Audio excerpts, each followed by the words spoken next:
இயேசு கிறிஸ்துவின் இனிய நாமத்தில் அனைவருக்கும் வாழ்த்துக்கள்.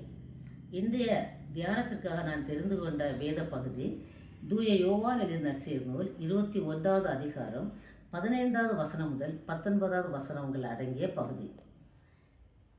இந்த முதல் வசனத்தை வாசிக்கிறேன். இயேசு சீமோன் பேதுருவை நோக்கி, யோனாவின் குமாரனாகிய சீமோனே, இவர்களிலும் அதிகமாய் நீ என்னிடத்தில் அன்பாயிருக்கிறாயா என்றார். அதற்கு அவன், ஆம் ஆண்டவரே, உம்மை நேசிக்கிறேன் என்பதை நீர் அறிவீர் என்றார். அவர், என் ஆட்டுக்குட்டிகளை மேய்ப்பாயாக என்றார். இந்த வசனத்தை தொடர்ந்து இதன் தொடர்ந்து வருகிற 2 வசனங்களிலும் ஆண்டவராய் இயேசு பேதுருவை நோக்கி இதே கேள்வியை கேட்கிறார். நீ எதில் அன்பாக இருக்கிறாய் என்று கேட்கவும், பேதுருவும் நான் உங்களுக்கு அன்பாக இருக்கிறேன் என்ற வார்த்தைகளே கூறுகிறார். இந்த இடத்துல நாம் பார்க்கும்போது அன்பு என்கிறது இரு பக்கம் வருகிற ஒரு நிலையாக நாம் பார்க்கிறோம். இயேசு கிறிஸ்து பேதுருவை மிக அதிகமாக நேசித்தார். அவரால் நேசிக்கப்படுவர் சீடர் பேதுருவும் இயேசுவை மிக அதிகமாக நேசித்தார். ஆயினும் முந்தின நாளிலே இயேசுடைய பாடுகளின் நாட்களிலே அவரை மறுதளித்தவராக காணப்பட்டார் என்று வேதம் கூறுகிறது. அப்படிப்பட்ட மறுதளித்த ஒரு பேதுருவை நோக்கி அவருடைய விசுவாசத்தை அதிகரிக்கும் வண்ணமாக இயேசு கிறிஸ்து இங்கே 3 தடவை அவரிடத்திலே நீ என்னில் அன்பாயிருக்கிறாய் என்று கேட்கிறார். அன்பாயிருக்கிறேன் என்று கூறவும் அவரிடத்திலே ஒரு பொறுப்பை கொடுக்கிறார். என்ன பொறுப்பு என்றால், எனது ஆட்டுக்குட்டிகளையும் ஆடுகளையும் மேய்ப்பாயாக என்கிற ஒரு பொறுப்பு. இது நாம் காண்பது என்னவென்றால், தேவனுடைய மகா உன்னதமான அன்பை காண்கிறோம். அதே போல தேவன் மனிதனிடத்திலே கொண்ட மிக உன்னதமான ஒரு அன்பை, தேவன் விட்டு சென்ற அந்த படி, அதாவது மனிதனுடைய துக்கத்தை சுமந்து அவளுடைய துக்கத்தையும் துன்பத்தையும் தீர்த்த ஒரு பணியை நாம் எடுத்து செல்ல வேண்டும் என்று இதன் மூலம், இந்த பகுதி மூலம் ஆண்டவர் விளக்குகிறார்.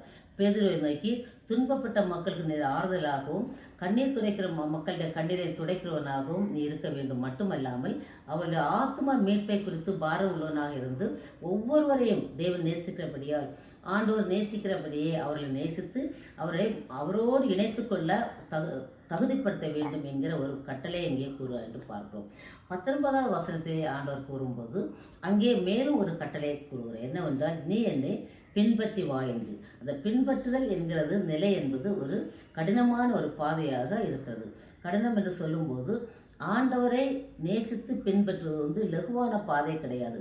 துன்பங்கள் மத்தியிலே, பாடுகள் மத்தியிலே எப்படி இயேசு கிறிஸ்து வாழ்ந்தாரோ அப்படியாக வாழ நம்மை தேவன் அழைக்கிறார். பேதுருவை அழைக்கும்போது அவர் கூறுகிறார், இள வயதிலே நீ உனக்கு விருப்பமானதை செய்தாய், ஆனால் முதிர் வயதாகும்போது என்னை பின்பற்றும் போது நீ உன் இஷ்டப்படி நடக்க முடியாது. பாடுகளை அனுபவிப்பாய், துன்பத்தை அனுபவிப்பாய். அந்த துன்பங்கள் மத்தியிலே நீ என்னை மகிமைப்படுத்த வேண்டும் என்கிற ஒரு வார்த்தை இங்கே கூறுவதை நாம் பார்க்கிறோம். நம்முடைய வாழ்க்கையில் தேவன் இன்றைக்கு நம்மை அழைக்கிறார். நீ என்னை நேசிக்கிறாயா என்று கேட்கிறார். நாம் நேசிப்போம் ஆனால் கஷ்டப்படுகிற மக்கள் மத்தியிலே, எளிய மக்கள் மத்தியிலே அவருடைய வேதனை தீர்க்கிற மருந்தாக நம்மை மாற்ற அவர் அழைக்கிறார். மட்டுமல்லாமல் நாம் அவரை பின் சென்று அவருக்கு பிரியமான வாழ்க்கை வாழ தேவன் நம்மை அழைக்கிறார். கர்த்தர் தாமே உங்களையும் இந்த வார்த்தையிலையும் ஆசீர்வதிப்பாராக. ஆமென். ஜெபிப்போம்.